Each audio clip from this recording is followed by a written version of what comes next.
All right, what's up, everyone? This is Francis over here from PlayerEssence.com, and I am joined with my real life brother Sylvester here for the first episode of the Super Bros podcast. I know a lot of you guys were probably expecting Drone Crusher, but he's not here. Okay, it's my actual brother. That's why it's called the Super Brothers podcast. We've got combined, what is it like?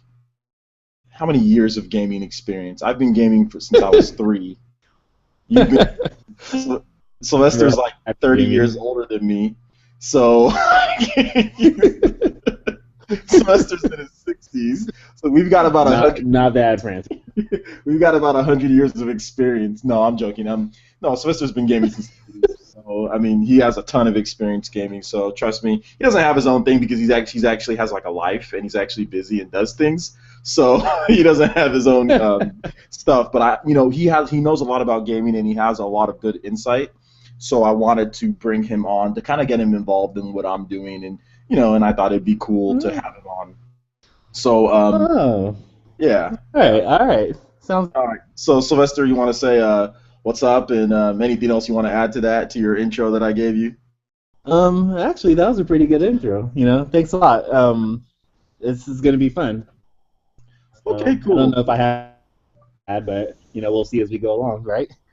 Yeah, my for some reason my phone, Google takes over everything when you get onto their service. It's like, huh? You're in a Hangout? What? Okay. Because I have a Samsung Galaxy S5, yeah. And it's like Google, Android, Play Store, whatever. And of course you have to bring up the S5, right? Yeah, because you have an S negative too. Right. Something. Good one, yeah, right. Something along the lines of that. And a negative. Down, man. Just won't let me live it down. No, I won't. I will not at all. But that's the way the cookie crumbles, as Andre would always say. Anyway. Oh man. Let's go ahead and let's get into the topics here. I think we're done with the introductions. All right. So let's just. Sylvester, first of all, you have your systems. You have an Xbox 360, right? I have all stuff. You have an Xbox 360. You have a PS3. You have a Wii U, and you have a 3DS, right? A regular 3DS. You still there? I was just, I have all the last gen stuff. E360. Wii, Oh, okay. You're kind of breaking up a little bit. Am I? Yeah, just a little bit. But it seems like everything's better now. So just, I don't know, plug your headphones. Yeah, you're there. That sounds good. Okay. All of the last gen stuff, the Wii, the PS3, 360, 3DS. So, and then I have the Wii U for this gen. And you have a PSP, right? Yeah, I do. Wow. We're not going to go into that one. Yeah. I have one somewhere here. You have a PS Vita? No, I do not have one. Do they sell that thing anymore? No, I'll tell you something before we get into our topics. People always talk about, oh yeah, we use dead or something like that. No. Your system's not dead until you walk into Walmart and you see 6 games across the top shelf of the PS4 aisle. That's what I saw for the PS Vita. It was literally 6 games at the very top, one row at the top of the PS4 aisle, with kind of like the banner kind of covering it up, and there was like a few games. There's nothing. You can't even buy new games that are launched for it. There's nothing in stores for the Vita. It's like it's ridiculous, but whatever. I mean, we're not going to bash the Vita. Who is dead? See, okay, let me give you guys some insight with Sylvester. Sylvester does not look at the stupid media. A lot of people that watch this podcast, they're always online, they're always looking at stuff. And, N4G, like, there'll be We Use Dead article every single week, at least 2 or 3.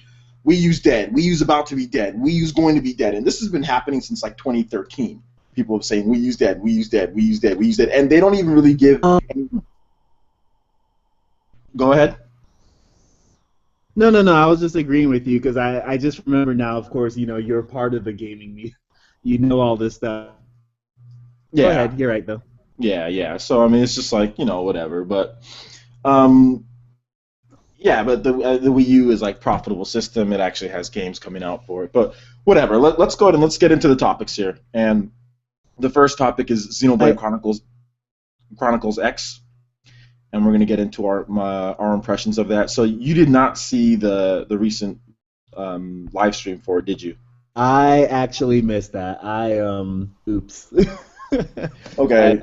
got to watch that. So I'll give you the breakdown. So the breakdown is basically, you can have like a crew of up to 32 players, and you guys can all like roll in a crew. And, What? yeah, yeah. It's not like online play, like actual online play with 32 players, but it's like a shared universe, like other Blade members, and like you can message each other. You guys can like I guess complete events, and you might get better gear for that for doing that when there's like a meter of like how many like quests you've completed total in your whole crew. Probably get better gear, stuff like that. Messaging. Maybe if you want to go into an online multiplayer with specific people, you can pick that person out and go into 4-player online co-op. Really? Yeah, yeah, and I you'll don't know have if Nintendo.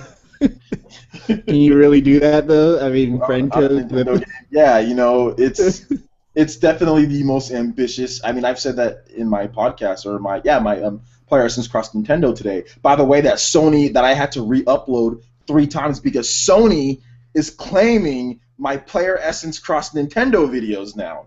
And people want to talk about Nintendo. Is that Sony right? is claiming Player Essence Cross Nintendo. They're claiming Sony Japan is claiming the Xenoblade music. They are claiming Xenoblade music. So I have a rant coming up for this. Oh man, do I have a rant because Well, can I ask a question? yeah. How Sony claim this property? They're Am I missing something? apparently they did the music for Xenoblade. Apparently Sony Music did. I mean, apparently they did the music because they are claiming Xenoblade related music on my channel. At first I thought it was like the main theme for Xenoblade Chronicles X, and I removed that, and I still got a claim. And I'm like, what? And then I'm like, okay. So then after I removed that, I'm like, let me just remove the Xenoblade Chronicles theme. Like I had Xenoblade Chronicles like the battle music or something like that, and they still claimed it. Then I'm like, are you serious? I'm about ready to punch Yoshida or Kaz Hirai in the face right now. And I'm like, okay, let me mute the freaking intro and let me turn it down to where basically I used to have this really, really long intro that had the first trailer from Xenoblade Chronicles X, that music in there, like the last half of that music.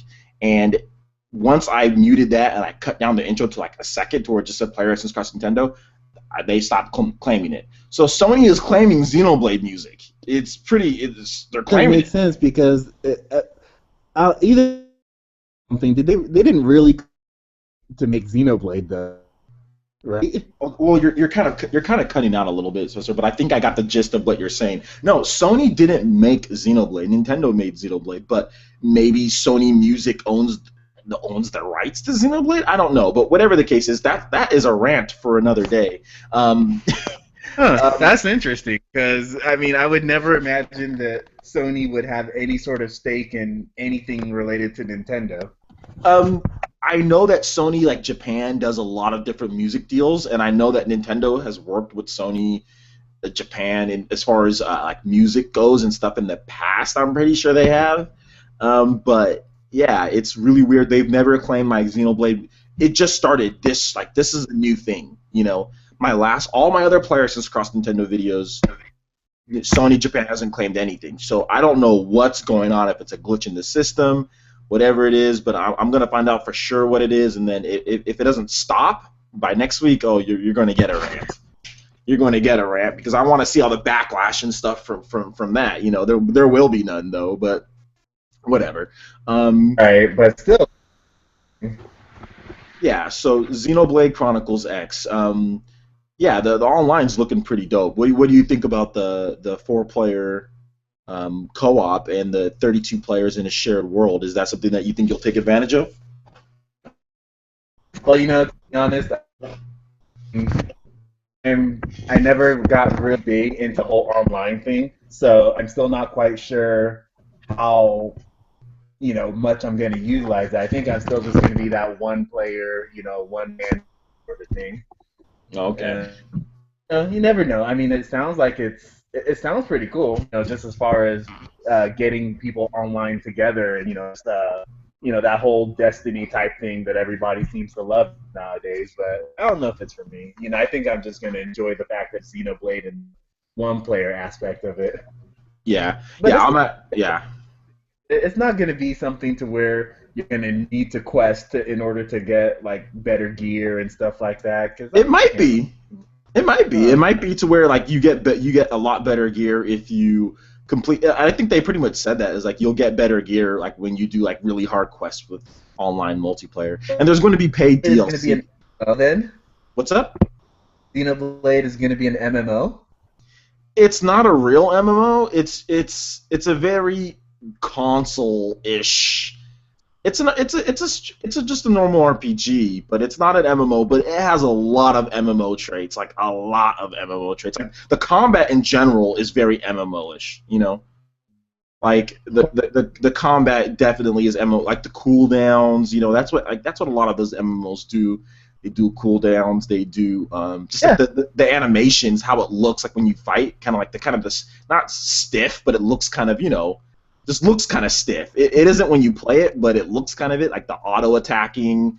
It's a very MMO-ish style game, Oh, and that's what in the videos that I've been watching, like on the site and all that, like that's sort of what it looked like. But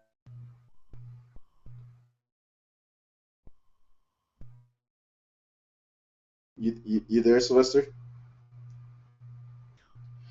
Well, we might have lost Sylvester for a little bit. He's using his iPad, so it just goes to show you how the iPad is not necessarily the best. I don't think his internet connection's that great, but overall, I think he thinks it looks pretty cool. So as soon as he gets back here, we'll finish up with that. But yeah, I don't see his green bar. Oh, you're back. Okay, you cut out for quite some time. Oh, did I? Yeah.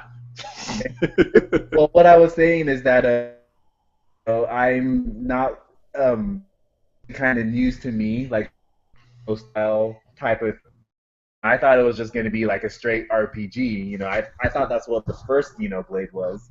So yeah, the Xenoblade is. It's an RPG. It's just different. It's just a different. The Xenoblade on the Xenoblade Chronicles on the new 3DS and on the Wii.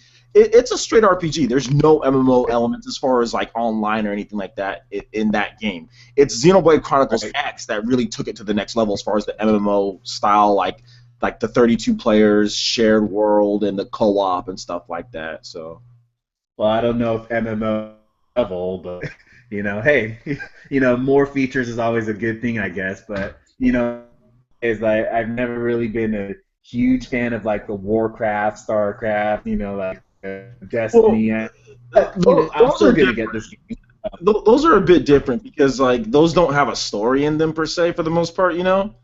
Like you just kind of like join a guild, and then you just go out and you just fight stuff. And there might be a little bit of story, but there's no like overarching story, progression. Whereas Xenoblade Chronicles X, it still has that. It still has the story. It still has all that stuff. Like you can play it just like a normal RPG, You don't have to do the online stuff and all that. You're not going to have to do it. There's going to be plenty of content for all the people who just want to play the single player. But for me, it's like I love the Xenoblade Chronicles battle system. I think it's really good. So for guys like me who want more and who want to play online and stuff like that, like I want to do that after I'm done with beating the single player game. I want to hop online and tackle the harder quests, and hopefully there's like a new game plus mode where you can get all that cool stuff and use it again. So in the story. So I'm just looking forward to just enjoying the game. But So yeah, it seems like you have positive impressions of it. You're still going to get the game, correct? Right? Yeah, no, I'm still getting it. I've been waiting for that game, especially since I didn't get to play the first Xenoblade game. So I was gonna. But that is like the first big I mean, we're both RPG fans, so that's gonna be like that's the one game I've been looking forward to. So I'll still get it, regardless. Yeah. Okay. Well, yeah. And I think good. What'd you say? You cut out again. What'd you say? Oh, did I? No, I was saying I'm still looking forward to getting that game regardless. I think it's going to be pretty good. Even with the MMO style. So so. Yeah. Yeah, it's still an RPG though. It's still just a regular RPG. They just have some other elements. It's really, I mean, MMOs have like thousands upon thousands of players. That's not what Xenoblade is. You're not connected to a world that big as far as human players. Okay. Yeah, so it's not like that. It's just the way it looks. It kind of looks, and the way it kind of plays. It plays a little bit like a hybrid between that. But yeah, let's go ahead and let's move on to the next topic here. I think this is going to be a good one. And I wanted to ask about this because you haven't bought a PS4 or Xbox One yet, and you had a PS3 and Xbox 360, nope. And I have a PS4, yep. But I bought a PS4 for Japanese games. I have I'm getting Devil May Cry. I have Final Fantasy Type O. It's not a new Devil May Cry, right? Well, I have it's developed by Western developers like DMC Devil May Cry, that one. But it's definitely the style was supposed to be like the type of like the stylish action game. That's based off of what the Japanese developers made. And then I'm getting Devil May Cry 4 Special Edition. I wanted to play the Final Fantasy Type O. Final Fantasy 15 demo. Frank. Yeah. So you've joined the whole PS4, all the games are the remaster. It's just basically a whole bunch of remasters. Yeah, I've basically joined that cult. But I did get the PS4 for Bloodborne too. So. Bloodborne. Oh right, that glitch thing that you were so mad at. Yeah, that made me mad. But there's some ways around it. But I think they've already fixed it. But yeah, Bloodborne's cool, but it's still not. It's I got Xenoblade Chronicles 3D on the 3DS, on the new Nintendo 3DS, and I'm playing that way more than Bloodborne now. It's just I don't know, but it's just something about like a Japanese Bloodborne is it's a Japanese game, but it's made more for the American audience. Actually, no, I wouldn't even say that. It's just more of an American style game. But I wanted to ask the question to you: has Western games lost their soul? Like, do you feel that there's any passion more in Western games, or do you feel that they just have a checklist of stuff that they want to do, like online multiplayer, blood, big epic set pieces? Oh man, that's quick that's time a pretty events. Deep question, France. Well, I'm just saying, have they lost their soul a little bit? I wanted to ask you, what do you think? To be honest, I don't even know if I can give you that answer. I'm, I guess like you were saying before. You're cutting out a bit. Quite as Japanese developed. What? Games, fighting games. What are Western games for one thing? Are they all the first-person shooters? I don't like. Yeah, first-person shooters. First-person shooters. No, you played me. Oh, you played me in Halo. You know what I think about first-person shooters. So, I hate Halo. Yeah, no, but I don't know. All I have to say is that as far as for like Western gaming, whatever that is, I just know that this generation, it's there's nothing really that I see on PlayStation 4 and Xbox that is just telling me that I have to save up money, I have to get this system. It's just there isn't anything there, whereas with Nintendo, there wasn't actually anything there for a while either, but starting to slowly pick up steam. And of course now they announced their next system, but it is starting to pick up steam. So, it's just one of those things that I'm happy with Nintendo and just going with them as far as gaming is concerned. And as far as Western developers, or what I assume you mean is Microsoft or even Sony to some extent, it's just it's not the same. It's not like I'm really dying to get a PS or anything like that. I made a video about this topic about a year ago at this point, and I thought that would change around with some of the games that have been coming out, but it's just like one remaster after another. They announced, oh well, we're remastering God of War 3 on the PS4. I'm like, okay, I guess.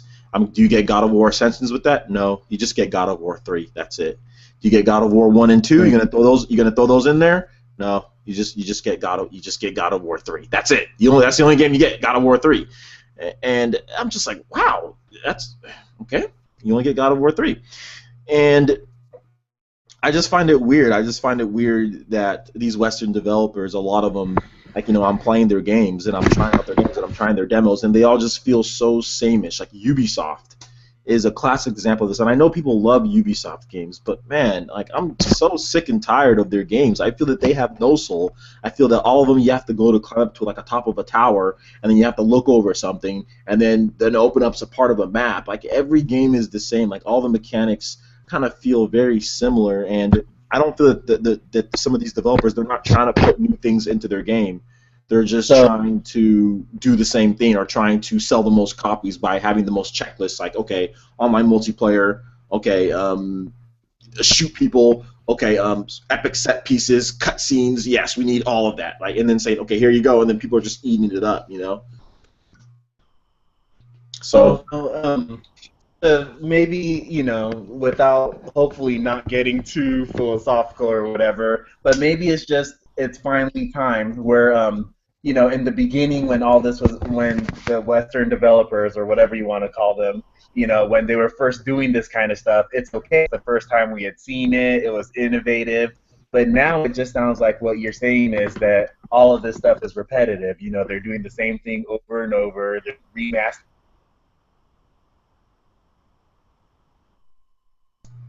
Cutting out a little bit there. We definitely got to get that fixed for the next time. He'll probably come back in just a second here. But yeah. Oh, well, you cut out again for a little bit. Oops. You gotta bump that internet connection up. Just get the second package up, man.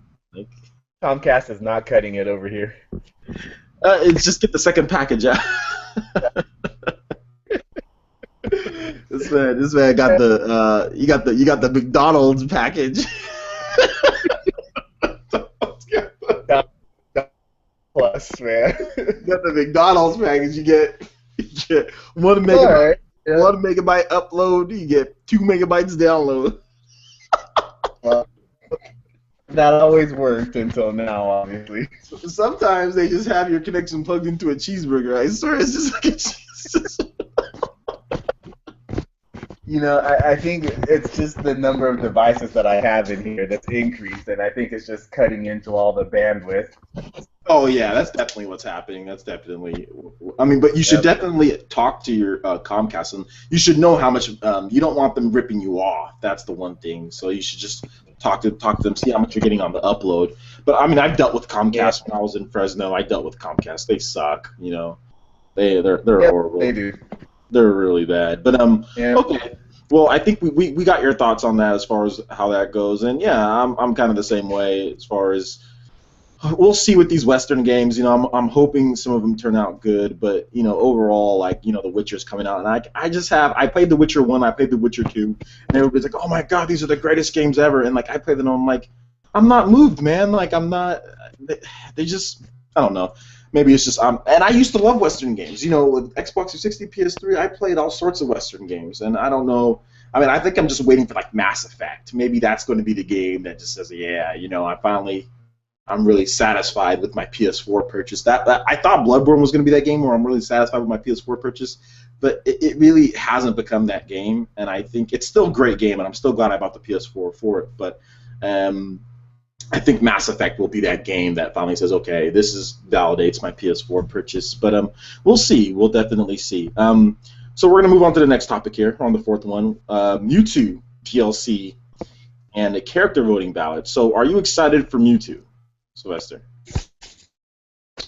Can you repeat that? Mewtwo DLC?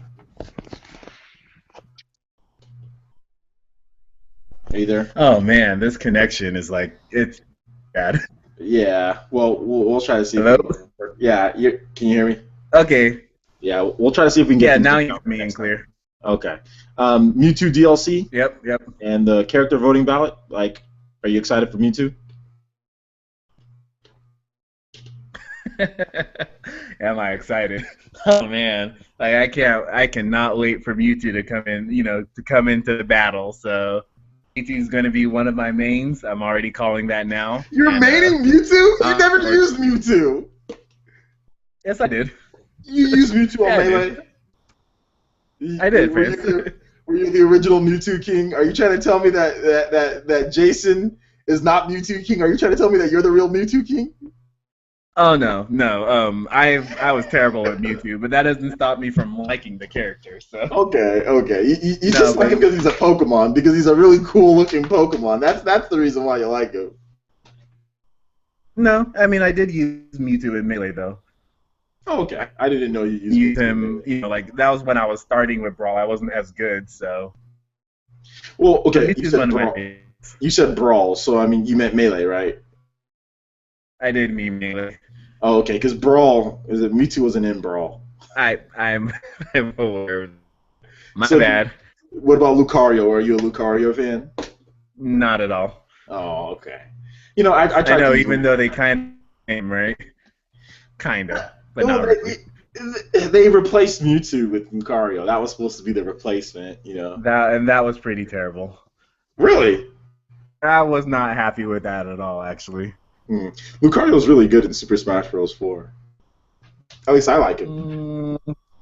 His You said aura. the same about Greninja, didn't you? Greninja's not bad though. I just don't like him because of his recovery. My problem is his stupid recovery. Alright. If his recovery wasn't the Alright. stupid jank, the stupid two input direction thing, I'm not gonna sit here and SD because I'm too dumb to learn how to do a stupid 2 input recovery. I don't want to have to think on a recovery. Yeah, that's how it goes. Well, it's Pikachu. I can't use Pikachu either because of the same thing. I just call them 2 jank recoveries. I hate 2 jank recoveries. They're stupid. I hate them. But anyway, yeah, I'm excited for Mewtwo too. As far as the character voting ballot, did you vote for anybody yet? Yeah, I did. Let me Let me guess who you voted now that I for. think about it, I didn't vote for who I wanted. No, I can guess who you voted for. Itachi, did it? Did you vote for Itachi? Okay, they did say no character was off limits, but I did not honestly think about that. You voted for Itachi. You know what? I would have. To be honest, if I had thought of that, I actually voted for him. But I did not think about that, which is really funny too. Itachi would be the first person that comes to mind. But no, I actually I voted for and Itachi is my favorite character. I know. But I voted for dang, who did I vote? Bayonetta. There we go. Oh, okay, great. Yeah, I also voted for Bayonetta as well. Did you? Yeah. You know what? Because I was thinking Bayonetta, but I'm pretty sure like the votes. Even though right now I think if I remember correctly, gosh, I read something that said like King K. Rool is at the top of the list, but Yeah. I'm hoping it's either Bayonetta or Ridley that gets in. Or Itachi, now that you mentioned it. I voted twice. And I voted. You can vote twice. I actually voted. I voted twice. If you use a different IP. Oh, nice. Yeah, Alright. and I voted for Chrono. And What? I voted for Chrono and I voted for Bayonetta. No, that's actually not. No. Imagine Chrono facing off against. Imagine a match with Chrono versus Sonic versus Mario versus Mega Man. Is that not like the titans of the 80s and 90s all like pitted up against each other? Like, Well, it was pretty good. I don't know if he's but I mean, he certainly is in my book. But Chrono's Chrono. The thing about it, Chrono doesn't get the love that he deserves is because Square Enix is stupid. well, that much I can agree with. Yeah, Square Enix sucks. So that's the reason why Chrono doesn't get the love he deserves. But Chrono Trigger is one of the most played games ever. It's been illegally downloaded a gazillion times. You know what I'm saying? It's Nice. it's Well worth it too. yeah, it's been. If you want to talk about the amount of people that have actually played Chrono Trigger, it doesn't match up to the sales. You know what I'm saying? Right. Like, it doesn't match up because, like, I mean, even if you look at the sales, it's like the original game sold 2 million on Super Nintendo. Just 2 million? Yeah, just 2 million. At least that's from what it's tracked from VG charts. It might be more than that. But you got to remember, Chrono Trigger was a $70 game when it launched. You know. Oh, huh. $70 back in 1995. You want to talk worth about every penny, by the way. You want to talk about inflation? It's like a $100-something, $200 game or something. I don't know. Right. But compared to what people were making back then, that was a lot. That's a lot of money for a video game. That is a lot of money in 1995. So that's part of the reason why it didn't sell as much. People just rented it. You know, people just rented it over and over and over and over and over and over again until they beat it. You know. Yep. So it's a great game. Yeah. I've even read stories of like people who, because there's no, Super Nintendo doesn't have any like memory cards, so they would have to beat it in basically like in the day or two that they had it, they'd have to just kind of go through as much as they can and beat the game, play it all weekend, beat it, which I'm sure many people did. Right. But, yeah, I also voted for Bayonetta. So Bayonetta, I think she deserves to be in there. Bayonetta 2 was amazing. You got hundreds of thousands of Wii U owners enjoying the game. So Bayonetta. But I actually even played Bayonetta 2. You haven't played it? Nope. Do you have it? I have not. And you need to play it. Yeah, I know. I got to get around to it because I had to play and beat the first one. A bunch of stuff that I still didn't get in the game, so kind of going overboard trying to finish off everything. But then I got into some other Wii U games, and yeah, I just need to get back to Bayonetta 2. Well, yeah, good thing about games, you can play them whenever you feel like it. Whenever you can, so you can play it a year from now, it won't matter. You can play it 2 years from now, it doesn't matter. The experience is still the same. It's still the same awesome game, full of content. No, it'll be great, too. I actually went and bought the DVD, Bayonetta Bloody Fate. I just went and bought that recently. Yeah. Oh, that's cool. Okay, well, it looks like we went over who our character ballots are, so let's go and we're going to move on to the next topic. And all right. The PS4. So, is there anything on PS4 that gets you excited? Because I know we talked about Western games losing their soul. Many, Western games come out on PS4, which PS4 is actually getting Japanese games too. But is there anything on PS4 that you as a Nintendo fan, do you feel that there's anything that you're excited for? Well, always, and it's one of those. You follow gaming as much. I mean, like literally, I just follow it through your site.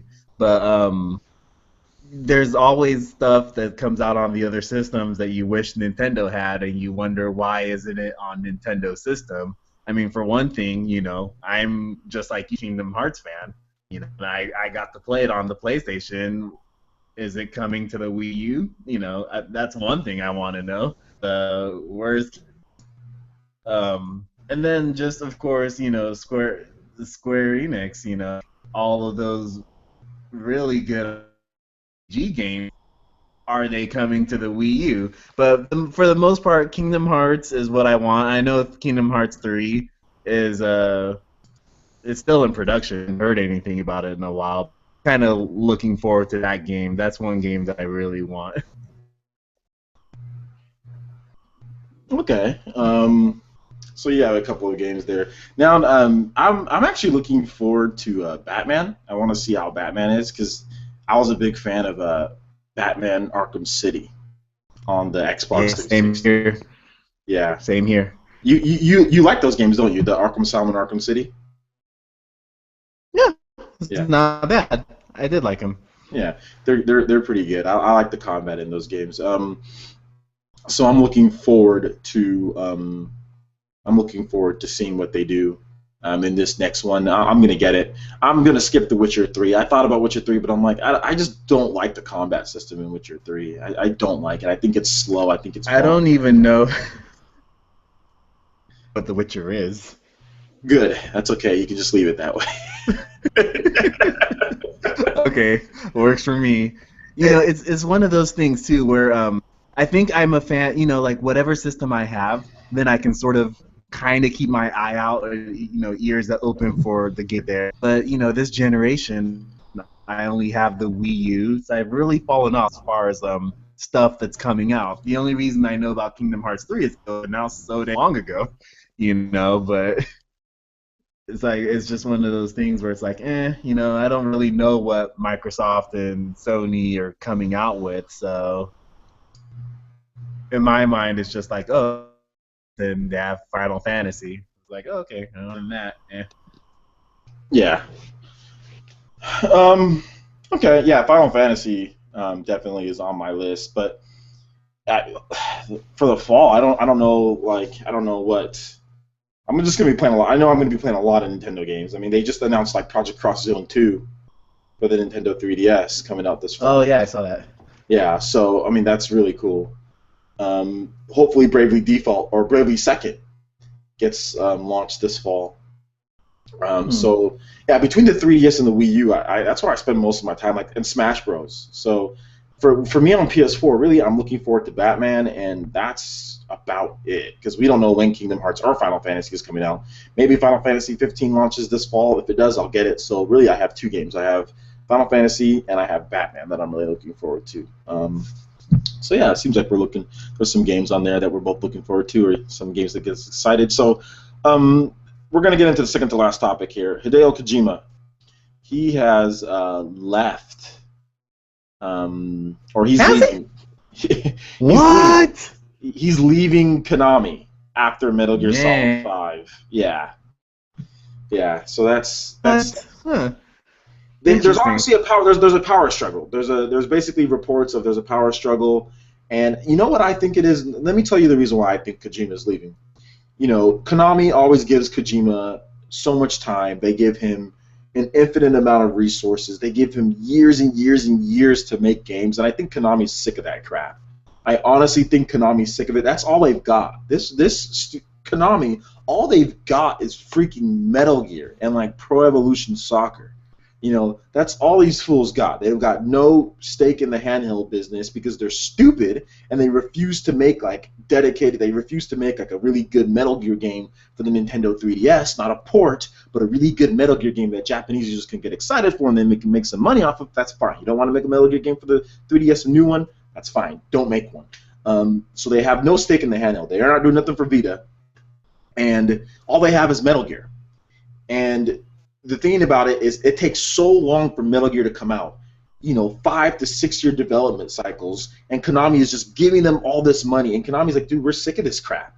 And I think there was a power struggle to where they were like, hey, I think they were trying to say, can you make Metal Gear games, not so long, not so much cutscene focus, not so much like cinematics that cost so much money.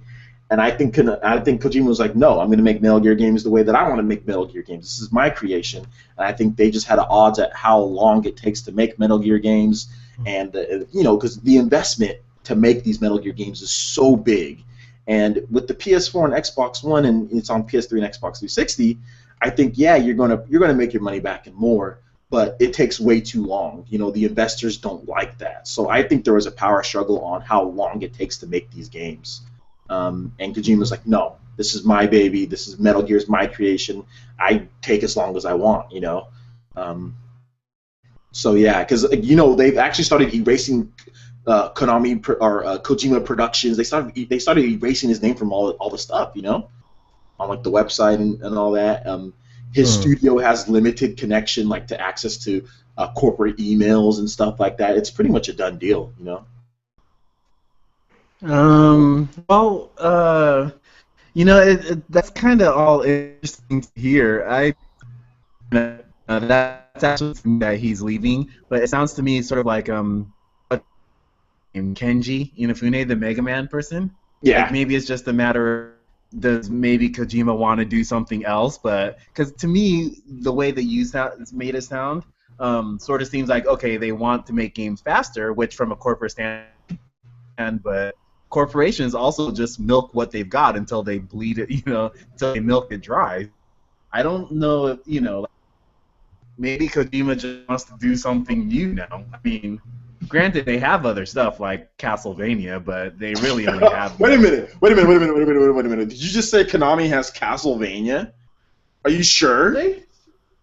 When was the last good Castlevania game that came out? Well, no, but that's what I mean, though. They have their IPs, but all they're doing is bleeding Metal Gear, like just milking Metal Gear for what it's worth, which is fine, because in today's world, it seems like people like just buying the same stuff over and over, and not a big deal, but to me, it just sounds like maybe Kojima wants to do something else. I don't know. Why would Konami have a problem with giving him, resources and time, unless of course more Metal Gear games faster. Well, I think they want to make more Metal Gear games faster. About with one every year. Yeah, I think they want to make more games faster. I think that's the motivation. They're tired of the amount of money, and I think it's not even necessarily like time. It's also money. I think that they're kind of tired of the amount of money being spent into these Metal Gear games, especially with this new generation. Well, they make their money. Metal Gear games are successful. Yeah, but it's cost versus profit. You know what I'm saying? What are you netting? What if you made a Metal Gear game that costs less? Would it sell more, or would it sell the same? You know what I'm saying? Does the amount of production and stuff that you put into it sell the game that much, or do people buy Metal Gear because of the gameplay, and that's because it's Metal Gear? You know what I'm saying? And I think Konami is trying to find out what. I think they're definitely going to find out because they've already announced the next Metal Gear game. The next Metal Gear is coming with or without Kojima. Is that right? And they've already said we're working on a new Metal Gear game. They're ready to move on from Kojima. There's no way in heck they would announce another Metal Gear game or just say, oh yeah, we have another one, when this one hasn't even launched yet. Right. So like I guess that leads to what you're saying, that they just want more Metal Gears out there, the production time. I think they want to spend less too. Like publishers are starting. Okay, like PS4 and Xbox One games are expensive. This type of budget cannot be sustained. You can't sit here and make Metal Gear games like 5 years and spend. You get the dude from 24 to do the voice. You know what I'm saying? It's like, really? Like, he's not cheap, right? You know what I'm saying? Like, Kojima has full control over that. Do you really think, like, Konami likes getting that check for Jack, what's his name? Jack Bauer? I don't know what his real name is, but the guy from 24, Like, do you really think Konami likes paying that dude? Because he's a big-time, multi-million-dollar actor. This isn't Troy Baker, who does video games all the time, and is definitely takes. This is a dude that was on. This is the dude from 24. You know what I'm saying? That's making $1 million an episode. He's not doing this whole thing for cheap. Do you really think Konami's like, oh yeah, continue to hire these dudes? Like, I think that kind of pissed Konami off when they're like, oh no, we can't have David Hayter, who's going to do Metal Gear for far cheaper than 24 dude. And Konami and Kojima's like, no, we have to have the 24 dude. We can't have David Hayter to do, and like stuff like that. Konami is probably just like, well, no, screw you, Kojima. Like, you're spending all of our money doing this crap. I mean, that's what I'm thinking. All things are, if Kojima was to say, you know what? If they were to say, if Kojima says, hey, this game is going to make as much as Grand Theft Auto 5, maybe they'd be okay with it. But it's probably not going to pull that level of. It's not. I mean, the last one, Metal Gear Solid, I mean, with, I don't know the digital sales and all that, but like, they re-released it. But I mean, I think it's like 6-7 million, which is good. Don't get me wrong. That's fantastic. But the amount of money that you put into the game, I don't know how much. I mean, they're netting money back, but it's like you wait 5 years to make this amount, and you're not selling as much as like Call of Duty, which is every single year, and it uses the same Call of Duty's profit margins are gigantic, like they're huge because it's the same game basically. It's the same engine. They're not doing anything radically different. The multiplayer or the single player is very short, 4 or 5 hours long, 6 hours. They don't have as many super crazy cinematic cutscenes. They don't hire 24 dudes to do the stuff. Like, they'll hire voice actors from other video games. Like, I think they had the guy from Mass Effect that was in one of them and stuff like that. Like, they'll just hire people that have already done video games and then we'll work on a budget. Like, they don't go crazy. Yep. Like, Kojima goes crazy especially with this game. He goes crazy hiring like these top-notch like actors, and I think Konami's sick of it. Konami is they're just sick of it. They're just like, look, we can make Metal Gear games, even if people buy it less because Kojima's not working on it, we'll pump them out every 2 to 3 years, and we'll make just as much or more because we'll still get 3 to 4 million people to buy it, you know. Right. And we'll cut the Well, budget down, and we'll cut the budget down to, you know, not so much. We'll cut the budget in half, or we'll cut it to, you know, far less. We'll just get David Hayter to do it. You know what I'm saying? Who will work on because he loves Snake. You know what I'm saying? So he'll work on a normal budget, and we can get these games out in 2 to 3 years, and we can make more money that way. I think that's what Konami's thinking. Definitely could be. Yeah. Yeah. But that's interesting that this is going to end, but, you know, I mean, I hope one day we get the details, but I'd be surprised if it was just budget related and, you know, the timing of the games. Yeah. Well, we're going to go ahead and move on. This is the last one before we get into questions. We have a few questions or comments. Wii U game you're looking forward to the most and why? Go ahead, Sylvester. You first. Well, I was looking forward to Zelda, but, you know, hey. the delays, son. Yeah, that's unfortunate. Hey, you know, it just life doesn't always go your way, right? It doesn't. So now that there's no Zelda, you know, I don't even know what the next game is. That was my most anticipated game, so who knows? I mean, Xenoblade's when it comes out. I guess that'll be that, but I'm looking forward to just playing Bayonetta 2 now. So, and finishing Hyrule Warriors. Okay. Yeah, well, what about Star Fox? But Zelda. Star Fox? Well, Star Fox will be cool. I mean, I don't know. I don't know if it's the same blockbuster level as a Zelda would have been, but no, Star Fox is cool. It's probably not, but still, I think it'll be fun. Okay, well, looks like you got a few games that you still need to catch up on, so you can't look forward to anything when you're still catching up. Well, what games are you looking forward to? I'm looking forward to the most Xenoblade Chronicles X. Obviously, that's probably my top game. I would probably say my second game that I'm looking forward to is like Bravely Second. I really want to play that game. And the next game I'm probably looking forward to would be Star Fox. I want to see what it is. Star Fox is big to me. And the next game I would probably say is Shin Megami Tensei Cross Fire Emblem is coming out. It's coming out this year in Japan. Oh, right. But it's coming out next year in America probably. So I mean, I'm going to get the Japanese. Yeah, I'm going to get that game too, actually. Yeah, I'm going to get the Japanese version, but I'm not going to count that one, I guess, because it's not set in stone that it's coming out this year, and I'm kind of looking at 2015 games. But Devil's Third is also a game that I'm really looking forward to as well. That's Itagaki, the creator of Ninja Gaiden, or was he the creator of Ninja Gaiden? Or I think he was the creator of Ninja Gaiden, or he's the guy that worked on a lot of the Ninja Gaiden games. So yeah. Not that I've ever been a fan of the Ninja Gaiden. Or at least the more recent ones. Well, you remember us playing Ninja Gaiden? He did. I think he did the ones back in the day too. The Nintendo. Yeah. Oh, figures. Ninja Gaiden has always been too hard. Itagaki, come on. Difficulty levels, please. Itagaki only knows one difficulty: hard.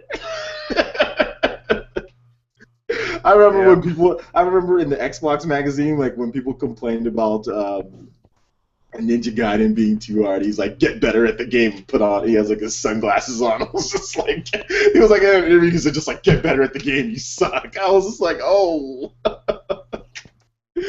Oh my gosh, but yeah, Itagaki and Devil's Third. So I'm looking forward to that. Apparently the game's done. It's just Nintendo's just kind of waiting on when to release it because Nintendo. Third parties have all packed their bags and left, so Nintendo has to really strategize their first party release. Well, I mean, it's funny enough because there are quite a few third-party games on there, but I know what you're saying though, like the big-time ones. There's no those ones are missing. There's for instance, you had Final Fantasy Type O HD come out, not for Wii U. You had Devil May Cry, DMC, all these remasters and stuff. None of them were for Wii U. You have games like The Witcher 3 not for Wii U. You have Batman not for Wii U. Apparently, the Wii U can't even handle the Batmobile, in the next Batman game. Yeah, so the Batmobile, though, I've seen the pictures.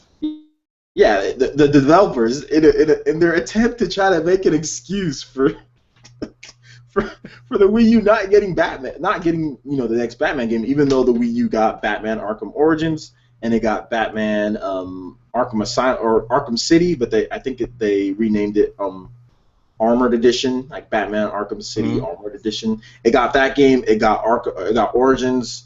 But the reason why it's not getting this game is because the Wii U cannot handle the Batmobile.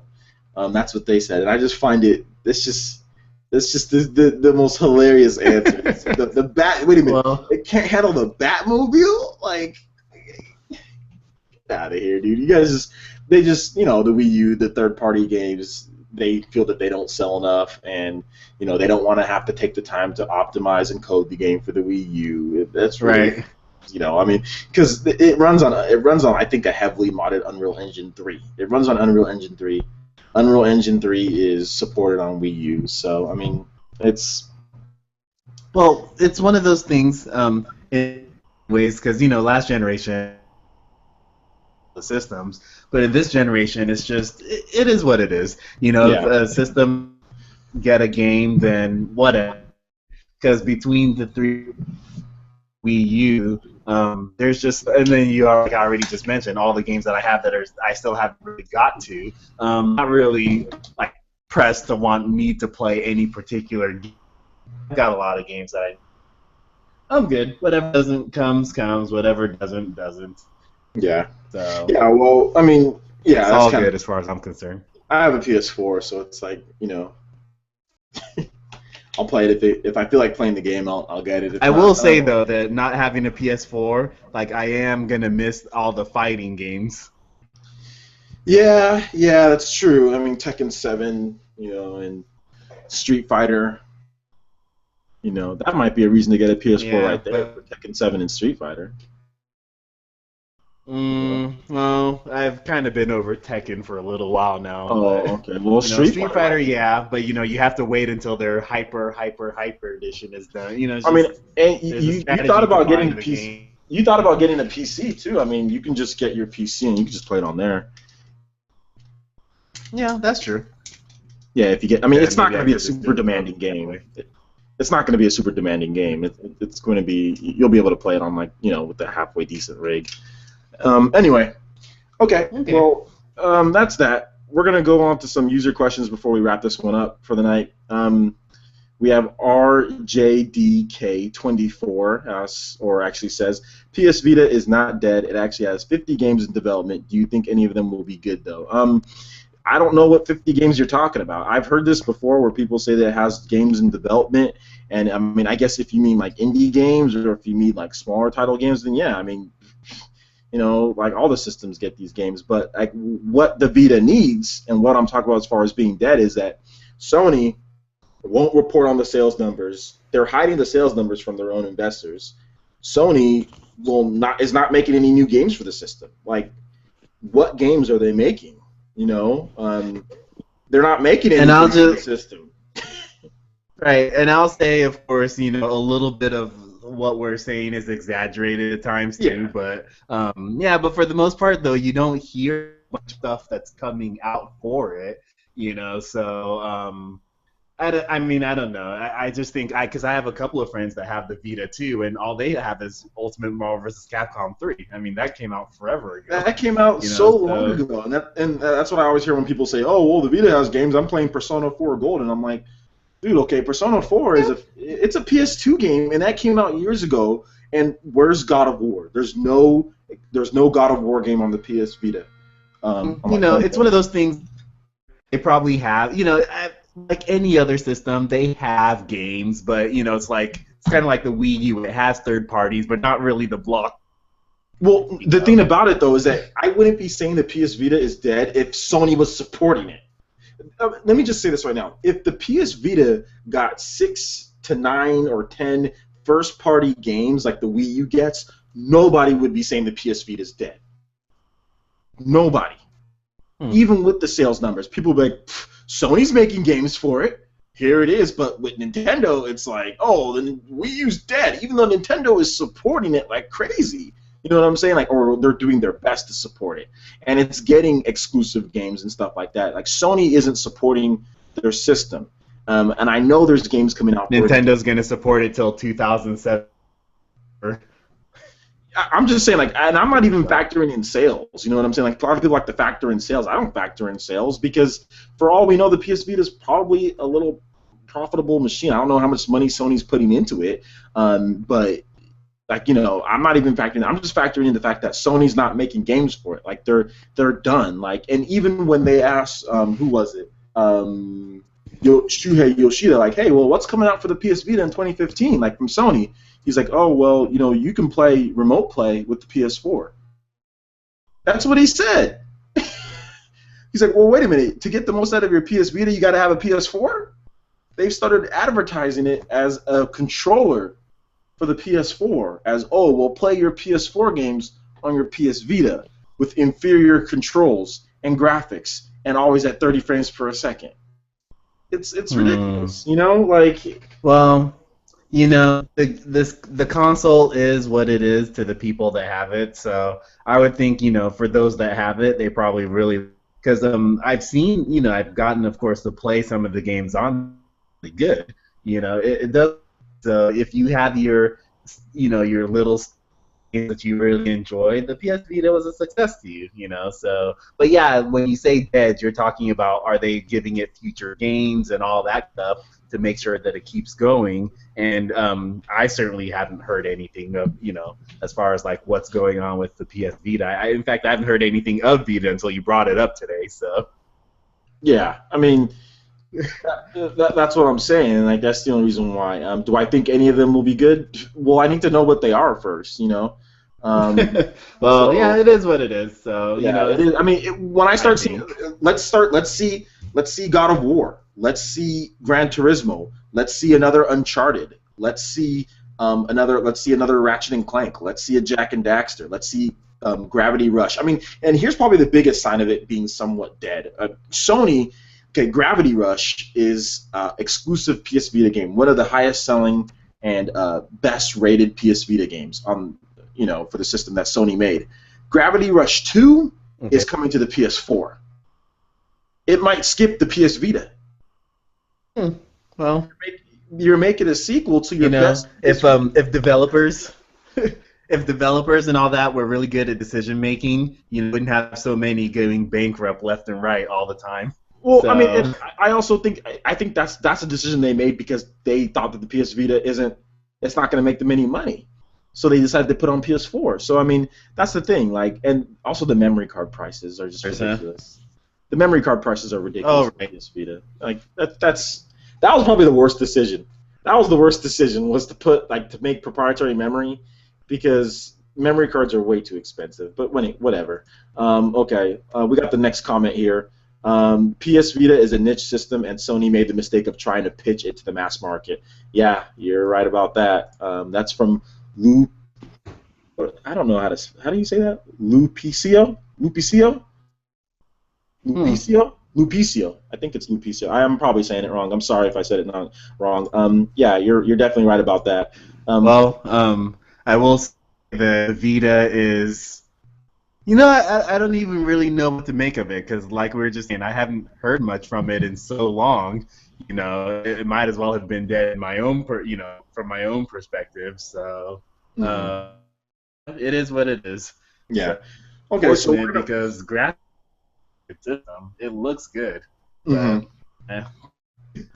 All right. Well, we're gonna move on to the next one here, and it says Francis and Co. What are your game? This is from Lupicio again. Francis and Co. What are your video game roots? My first Nintendo game was Donkey Kong on Mattel and Television. I will answer this first, then I'll let my brother go. My first game that I remember playing was Bugs Bunny's Crazy Castle. Okay, the question is the first game? Well, my roots is Nintendo. And he just said his first Nintendo game was Donkey Kong on the Mattel and Television. And my roots, what I remember first was Bugs Bunny's Crazy Castle. And I remember that back in Oregon, you know. I remember that when we used to live there. We lived there a long time ago. Yeah, so my roots are NES. Just watching my brother play was the coolest thing in the world. I mean, that was just the best. It was just that was my life back then. Like it would be sitting down watching my brother play games that were really hard, and that I know that I couldn't even get past like the first or second level or whatever, and he could play them, and we would be there. It was like the intensity was there. We would go over strategy. I don't know if you remember the same thing, Sylvester, but it meant something. It wasn't like it is today. Like back then, when you played games, like you played, it meant something more than it was. It felt like more than a game when you were trying to play because those games were so hard back then and so broken at times. Yep. So that was my life, was just basically watching my brother play and just being just in awe about just how cool video games are, just the life of video games. That was basically my roots. So I bet Sylvester, yours are different because you were alive before. You were playing games before I was alive. So what are your gaming roots? Nah, man, that's pretty fun. But of course, Nintendo was going around in like the late '80s or something like that. So, you know, of course, making that decision between is it Nintendo or is it a Sega? And ultimately, we chose Nintendo, which was a really good, ended up to be a really good choice. So I remember all that. I came up with Mario, Duck Hunt, Yep, Duck Hunt. Bugs Bunny, Crazy Castle, Blaster Master, all those different kind of games, which is sort of why I have the perspective that I do now on gaming. It's just I'm not really a fan of the first person, the cinema stuff, the MMOs. Like, okay, it's good. It has its entertainment value, but I grew up with the Ninja Turtles 1, 2, 3. Turtles in Time, that particular era. So I like platforming. Started getting into fighters when Super Nintendo and Street Fighter came in, but I like the platformers. And then I got into RPGs, and that's where my roots are. But yeah, Nintendo, Mario 3, which is still one of the greatest games ever. Oh yeah, definitely. And all that's just fantastic. Good times, very good times. And the game's presentation has certainly gone up in all the years, all the high-end graphics and everything, which is cool, but to me, that just doesn't beat doesn't beat the quality of those, like, all-nighters, those tough games, and, yeah, those were good times. I would also like to say, like, when I started coming into my own, because for a very long time, I think I gamed in the shadow of my brother, he was always better than me in everything. Always in every single game, and I would get so mad when I lost and stuff. But when I started getting better at games was probably like the mid '90s, and then probably early 2000s when I actually started being able to compete.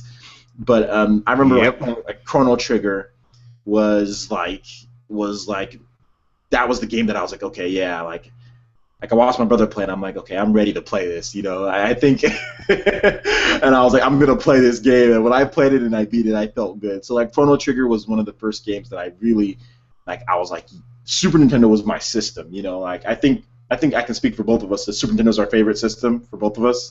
Yeah, by far. That was the golden age, in my opinion, as far as my roots. When I thought that gaming was going to be like a lifelong passion for me, I knew at the Super Nintendo that was it, because the Nintendo pissed me off at times. But the Super Nintendo was just, that's when the real RPGs came, because the Nintendo didn't really have them. The Nintendo was more of like the arcade machine.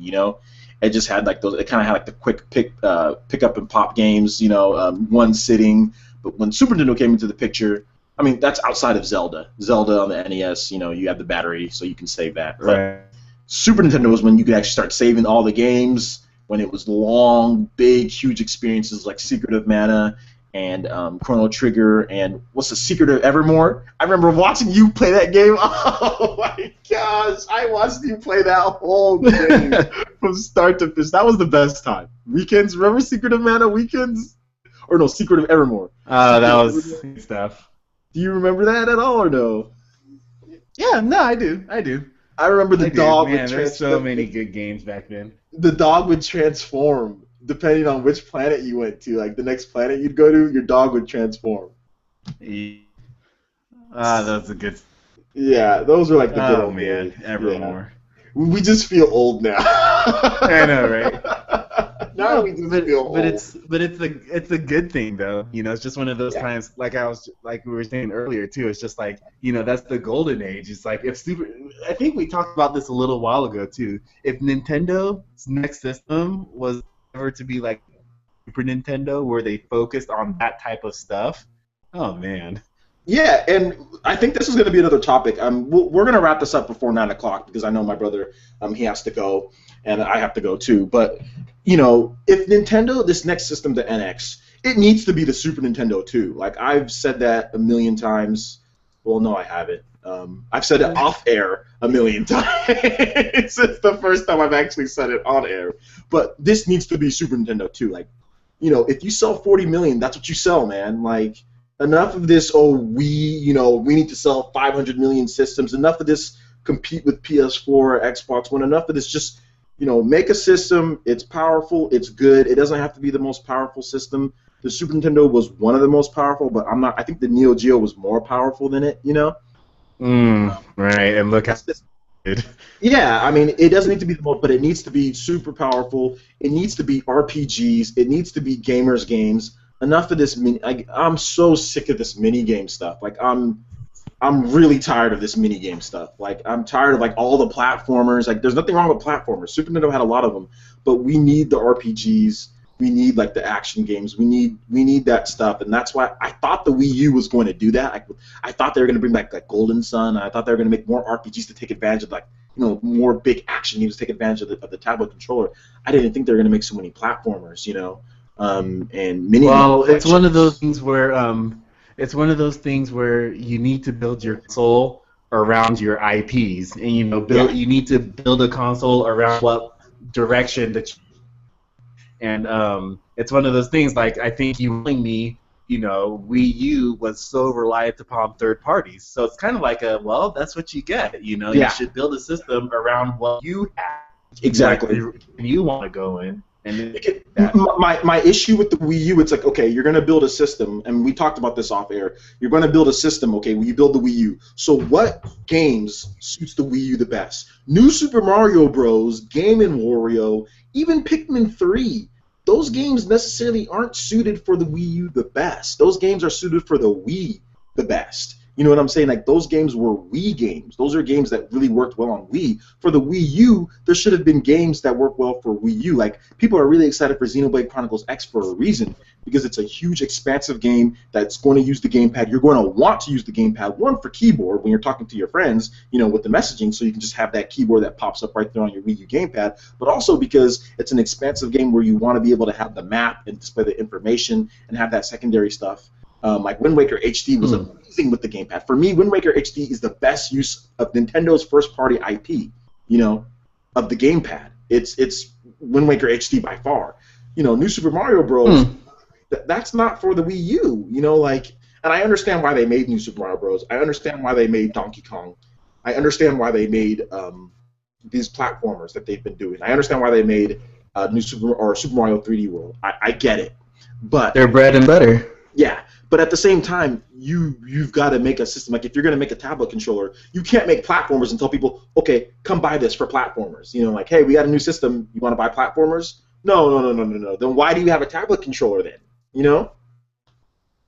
It's right. Like, see, and that's the thing controller? where, right, and that's the thing where it's just, they lost, innovated the tablet thing and the next level, but they didn't plan their software accordingly, like the software that they would bring out that would take advantage of that. Yeah. It's just one of those. It wasn't planned, and my issue is like, at first I thought it was like, okay, yeah, everything's gonna be okay, it's gonna be fine. But the more that I thought about it, I was like, and we're finally in the third year, finally getting the game. We got Wind Waker, which was really good. I love Wind Waker. I'm actually thinking about doing a Let's Play of that. But I just think that there should have been more games like that. When Wind Waker came out, it came out with a price drop. It did really well.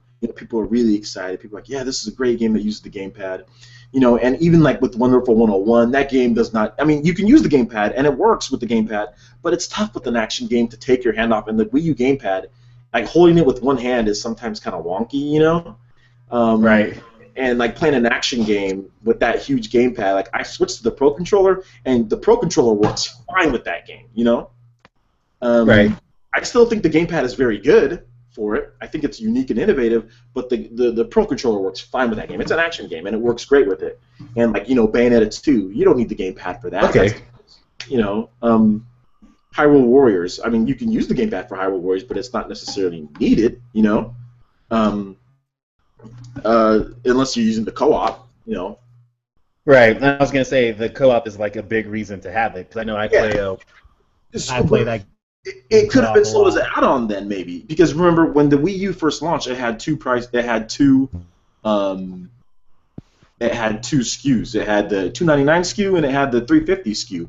They could have had a SKU where it was no gamepad, then with gamepad, if they were going to make the type of games they were going to make, you know. And I think the biggest thing is that next generation, what we want. I'm not bashing the Wii U. I think the Wii U is a great system. You know, I think it's a great innovation, and I just want more games like Xenoblade Chronicles X. That's my only gripe, is that I want more games like Xenoblade, more games like Hyrule Warriors, more games like I wish they made like a new Golden Sun. You know, I wish they made like a Fire Emblem for. I like Shin Megami Tensei Cross Fire Emblem. That's great, but those games should have been. We should have had more of those at the beginning instead of like platformer mini game collection. You know, like Nintendo Land. You know, okay, that's great. You want to make Nintendo Land. You know, okay, but there's no online multiplayer. I can't play Nintendo Land with anybody. I don't have anybody to play Nintendo Land with, you know? Right.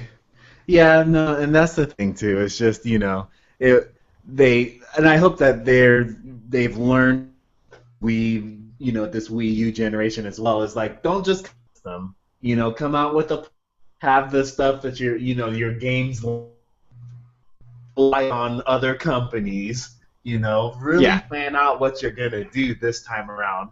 You know, I only bought the Wii U as early as I did, like, just on me about Wind Waker, which I like too. So ultimately it was a good, but if it wasn't for Wind Waker, I would have waited like the whole another year. And you know? This is why I'm right with what I'm saying. You know what I'm saying? Like, this is why I'm right, because you're not buying the Wii U. You're a lifelong Nintendo fan, but you're not buying the Wii U for platformers and game collections. You know what I'm saying? Like, you're not going to buy the Wii U. At first, I didn't want to get a Wii U and a brand new system, even though I like Wind Waker, just for a remake. Yeah. You know, so after getting it, I still didn't own the game until like a year later or something like that. Yeah. Yeah. So I mean, hopefully next generation, and I think they will. I think there's going to be a hybrid. I think the NX is a hybrid machine, and you're going to get the 3DS, or you're going to get the handheld and the console games that kind of work together. Like, you buy one version, you get a discount on the digital, or you get it for free. I think there's going to be more of a synergy between the two. So there's going to be less droughts, and there's going to be more games, and they're really going to make the games for gamers, because the casual fan base is gone, you know. Unless they can win them back with the whole smartphone thing, but I mean, they better just. What does casual gamer mean again? You know, like the people who play, like, a casual gamer to me is like, if you just play like Call of Duty, you're a casual gamer. But what some people think casual gamer is people who just play like the mini game collections and people who play like Wii Sports, stuff like that. You know. Well, you know, I don't know. You know, I don't know. To me, like, I mean, obviously, in my uneducated professional gaming or anything like that, but I think if you're casual if you don't play games a lot, and you're hardcore if you play it a lot. You know, I don't know if it's the type of game. We all play games, so I don't know. To me, casual is just you don't play games too much, and hardcore is if you spend every available time out of work. So, well, see, that's the thing. You don't do that. Hardcore game. I have to disagree with that somewhat, because you don't spend every minute playing games, but I consider you a core gamer. You know. Well, that's because I've been gaming for so many years, and now it's just, you know, my time isn't there. You know, I just don't have the time to play as much, but video games all the time, and I play. Okay, well, yeah. Well, we're not going to turn this into a casual versus whatever type deal. So yeah, sure. One last thing that I do want to say is One of the users says that Pikmin 3 works better on the Wii U gamepad because of the management tools. But yeah, remember that update didn't come out till months and months and months after the game launched. Most people, they said, hey, play the game with a Wiimote and nunchuck, you know. So I'm just talking about from the perspective of somebody who bought the game at the beginning or in the first year of its life back in 2013. There was no gamepad support. I think that's great that they're trying to work on ways to validate the gamepad, but those ideas should have been in there from the beginning.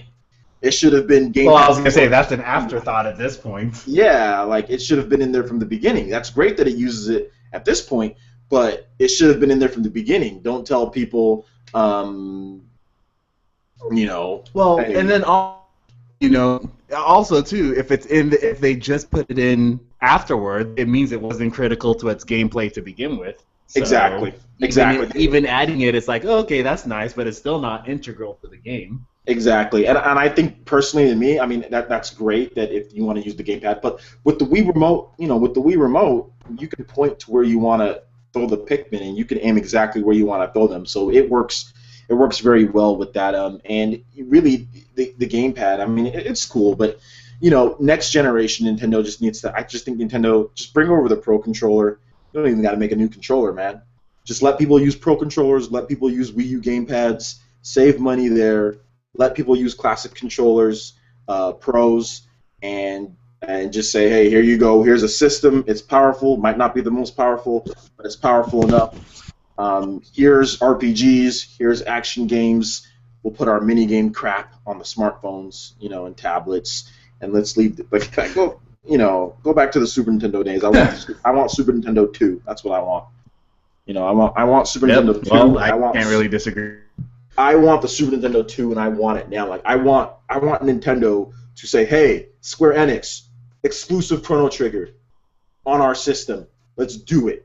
Let's work together." That's what I want. I don't care if they have to pay them for it. That's what I want. I want a Secret of Mana. Dang it! I want my I want my sequels to my Super Nintendo games. That's what I want. I want Castlevania. I want awesome 2D Castlevanias that look really good. I want Metroid. I want Golden Sun. Those are the games that I want, and I know I'm being very selfish right now, but that's what I want. I'm just telling you guys what I want. So yeah. Nice. There's my little. I just know that they need to make use of their, like library piece, and I also need to just follow the people that they do have a little more, because there's that Monolith soft piece, so it's like, well. What games do they have? Do they have a whole bunch of stuff? And they don't have many console games. All they have is they have console games they've done before, but on the GameCube they did the Bytes and Katos. They have that. Right. Nintendo has that. Yeah, Nintendo has that IP that they're not using. They also have Monolith Soft did a game called I forgot what it's called. There was a DS game. The Dragon Ball Z one? They did do the Dragon Ball Z one, but they also did that was back when they were owned by Bandai Namco. They did a 3DS game. I forgot what it's called though, but it's a really good 3DS game, or not 3DS, DS game. But it never came out in the West. But you can play it if you want. Yeah, it never came out here. And they also did. They did Xenoblade Chronicles. They did Xenoblade Chronicles on the Wii. So I mean, they've done some stuff here. Yeah, that there's like copies of in the world. GameStop has copies. Do they? Yeah. I picked up a copy at GameStop. Yeah, GameStop has copies. You just got to go online and see what GameStop has. But there's copies, and I mean, if you have the new Nintendo 3DS, you can pick up that. So. Yeah, I don't have that system yet. Oh, I got it. I got the Majora's Mask one. So. Yeah, it's really good. It's Xenoblade Chronicles. I mean, it's downgraded on the new Nintendo 3DS because. Yeah, I just saw your comparison video today. Oh no! That's not it. Oh no! I see what you're saying. Like you mean between the Wii and the new Nintendo 3DS? Yeah. Yeah, it is downgraded because the new Nintendo 3DS isn't as strong as the Wii, which is Nintendo's philosophy. That's weird. Which is Nintendo's philosophy. Just. Yeah, I know. I was just about to heard that from you that their handhelds were always like, as powerful as their last system that came out or whatever. They didn't do that with the 3DS because I think because of the 3D. The 3D was too expensive. But, I mean, it is what it is. Whatever. But we're going to wrap this one up. That basically wraps this one up. And we got the most viewers watching right now at the end. All right, so Sylvester, I really want to appreciate it. I really thank you for coming on. Was there anything else you wanted to say, and how'd you like the first podcast here? Well, remind me that I need to bump up my Comcast, Yeah. My Comcast feed here. Yeah. But, yeah, not bad though. It was fun. Okay, cool. Thanks everybody who's watching. If you're not subscribed, please subscribe. I'm pretty sure most of you guys are subscribers though. I did my recent player reactions across Nintendo. Make sure you check that out on my channel. That's up right now. Is that the one you're going to be doing a rant on? No, that's coming up pretty soon because Sony's claiming Xenoblade Chronicles X music. So, I'm going to definitely do it right. I'm going to re-upload a video and I'm going to see if they claim it again because I need to get a screen cap of it first. Maybe it was just a glitch. I'm going to see if it was just a glitch or just an issue. I'm going to wait. I'm not going to, as a journalist, I should at least give them some time. It could be a glitch in the system. It could be something that I did wrong. So I'm going to re-upload the video, and I'm going to see if they claim it again. And if they do claim it again, and then that's when I'm going to give them some time, though. I'm going to give them about a week, maybe, and I'm going to re-upload it and see if it's still claimed. And if it is, they're going to have it, So, and not because Nice. I care about the music, not because I care about making the money off the video. What I want to talk about is how people talk about how Nintendo's only claiming stuff. Sony's claiming stuff, too. You know what I'm saying? So I just want to point that out. I don't care if it's their music, then it's their music. I'm not entitled. I don't own Xenoblade Chronicles X's music. I don't own any of the stuff that I do on here. I'm at the mercy of the copyright holders. I don't believe in this free advertising crap. It's their stuff. They'll give it to who they feel like it. I don't own any of this. So it's not my right if somebody else owns something, the copyright, to take that. I've had people take my material and edit it and copy it and say fair use. That's BS. It is not fair use when you do stuff like that. So, I understand from a copyright holder's perspective if they don't want somebody making money off of their stuff, And I mean, and to show again that I'm completely not biased in any way, EA, you guys know EA, that I don't like EA. EA actually has been making money off of one of my top videos of all time. And have you guys heard me say one rant about EA claiming my video? I have a video that has over 20,000 views, which isn't big when it comes to big YouTubers, but for me, that would have been a nice bit of revenue for me, for the size of my channel. Over 20,000 views, and EA has gotten every penny of that. So, and I haven't made one video complaining about it. So just letting you guys know. I used their Mass Effect.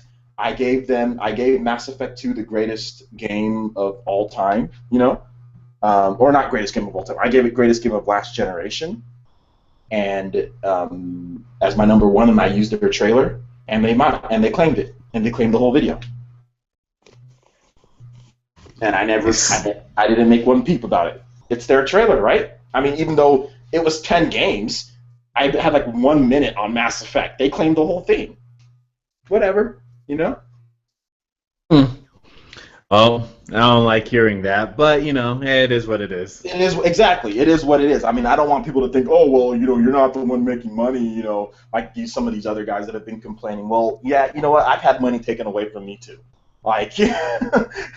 EA's taken money away from me multiple times on a couple of videos, but that was the biggest one. So that's why I'm saying, when it comes to copyright stuff, I'm not entitled. If I use something that belongs to somebody else, I'm at the mercy of them. Whatever. Pretty much all the developers do that. It's just Nintendo's the biggest developer, since Not they make all their of own them do hardware and that. software. So Not all of them do that. Some of them don't. I mean, Nintendo is just really stringent with certain games. I mean, it's not as bad as people are making it out to be, and that's what my video is going to be focusing on. I have a ton of games here, like Wii U games, and you could monetize most of them. It's just like certain games, Nintendo doesn't want you monetized. They don't want you monetizing Mario Party, unless you want to talk to them first. They don't want you monetizing Super Mario 3D World, but you could monetize. Mario. Hey Francis, it sounds like you're talking to somebody there about Mario Party. I'm I'm not talking to anybody. I'm just saying they don't want you monetizing that unless you talk to them. If you talk to them, then you can probably work out a deal. But you can monetize Wonderful 101. You can monetize Pikmin. You can monetize New Super Mario Bros. I think you can monetize Donkey Kong. You can monetize Hyrule Warriors, Bayonetta, Super Smash Bros., Sonic Lost World. There's so many games you can monetize, and people are focusing on like the one game or the couple games you can't monetize that nobody cares about. Man, it must be tough being in this journalism thing, having all the time. I don't hear it, and my thought is like, who cares what people are complaining about? Yeah, I mean, it is what it is, but this is dragged on long enough. Yeah. Thanks for watching, everybody, and we will see you guys for the next Super Bros cast, which will be probably in a few weeks or a couple weeks, depending. All right, thanks a lot, guys. We'll see you next time. Peace. Yep. Bye.